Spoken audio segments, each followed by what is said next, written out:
homeless crisis is one of the biggest social issues in Ireland at the minute. Today we're joined by Frank Horgan from the Simon Community in Cork, just to find out a little bit more about what they do.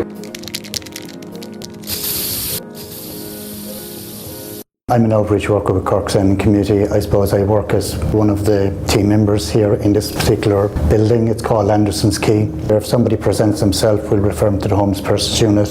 They will alternatively look for accommodation. If it's a male, they'll try ourselves or Vincent's, but the referral will have to come through the homeless persons unit.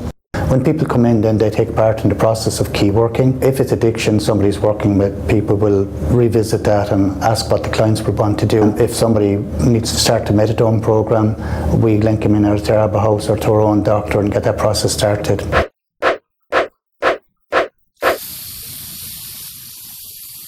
People are also involved in activities within the service. I know today there might be bingo example down in the day centre.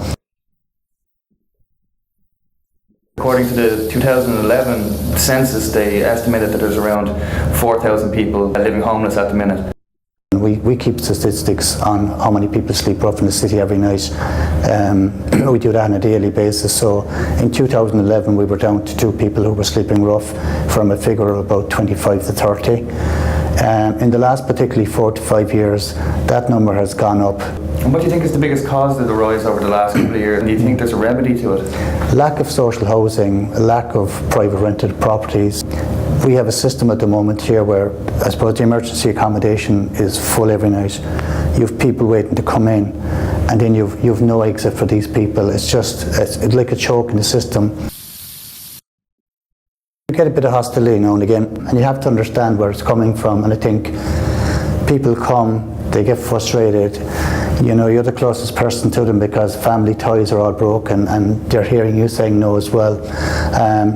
When somebody gets a night in the shelter, it's unbelievable to see the smile, the relief that they know they're getting in off the streets for one night.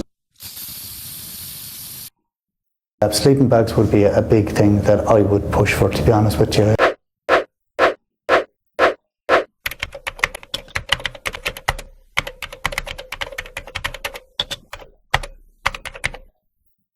Definitely, because I think it's one of the keys to getting people back out of emergency accommodation. If there's nowhere to go, it's not a solution, do you know what I mean?